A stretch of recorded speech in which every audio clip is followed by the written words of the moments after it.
Hey guys, Jonathan Doyle with you once again. How you doing? Welcome aboard. Hope you're going to love today's episode. Do me a favor, hit the subscribe button that you see here. It'll be on one of these sides. Hit that subscribe button. It makes a really big difference. And go and check out the show notes under here. You can get a free copy of my book. You can book me to speak live. You can check out the website. All the information you need is under here. And of course, if you like today's episode, do me a favor. Leave a comment. Let me know what you think about this episode. Let me know about your experience. Or if there's a topic that you would like me to cover, pop it in the comments and I'll do an episode on it just for you. All right, you ready to begin? Let's do it. Today I want to share with you a really quick quote from the wonderful Zig Ziglar.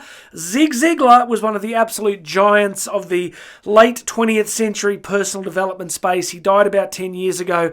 Really lovely man, had a heart, big heart for people, did some really important work in this space, and somebody that many of us who care about these topics are familiar with. So I want to share this quote with you. As always, I go much deeper in the podcast version. So if you want to listen to the podcast episode, there's one under here where I go a little bit deeper. So this video is going to give you a good summary, but let's hear the quote. It's a good one. Let's do it. You are a success when you've made friends with your past, are focused on the present, and are optimistic about your future. Such a good quote. Often the best quotes just pack so much into a short space. There are 3 time frames here that we need to be really familiar with. Our past, our present, and our future. Let's go through them one by one. All of us, my friends, have had issues in our past.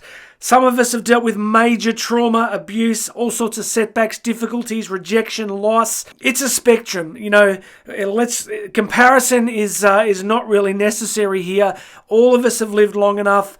All of us have had difficulties in our childhood, but what he's telling us here is that making peace with our past is central to building the life that we really want to have. In a short video like this, I'm not going to go too deep, but I will share with you the metaphor that I shared in the podcast under here, which is simply, if you look at the metaphor from the Old Testament in the Bible of the Hebrew people leaving Egypt, it's a really powerful metaphor because it reminds us that they had to leave something behind.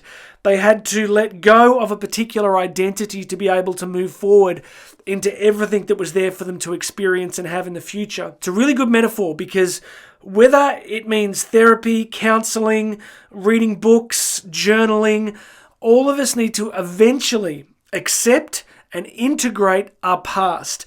Now, speaking to you personally today, I do not know your past. I don't know if this is bringing stuff up for you, but I do know that there are many incredible people and resources that can help all of us integrate the difficulties and traumas of our past. Look, for me, one of the crucial steps is just around forgiveness, being able to accept what happened, to forgive circumstances, systems, structures, or people. Forgiveness releases us to live into the future. That's something that I want you to file away. So that's our first step. Making peace with, accepting, and integrating our past is central to being able to go forward in life. Second is the ability to be focused on the present.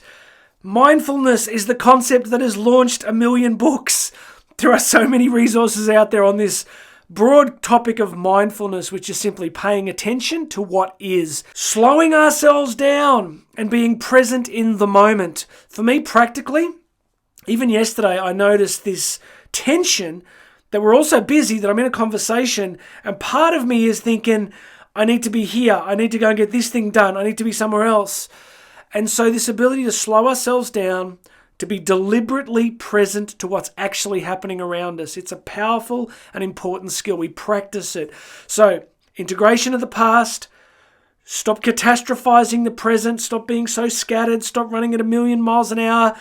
That's why I don't use social media. I don't tend to use news websites and try and constantly find ways to reduce the distractions in my life so that I can be more present to myself, to the people I care about, and to the wider world. Integrate the past, focus on the present. Let's do the last one. Optimistic about the future. Well, easy for Zig Ziglar to say.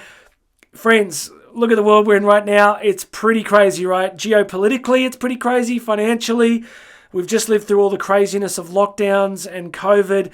The world is in a really difficult, challenging place. So what do we do? Another great question from you. I have an answer. Let's talk about it. I have learned that some people are born wildly optimistic. My youngest daughter is Little Miss Sunshine. You could give her a box of horse manure and she would be so excited because she'd be like, oh, wow, with all this manure, you must have bought me a pony. She's like that. Many of us have to work at it, right? So what I want to say in this final step is that optimism is a discipline.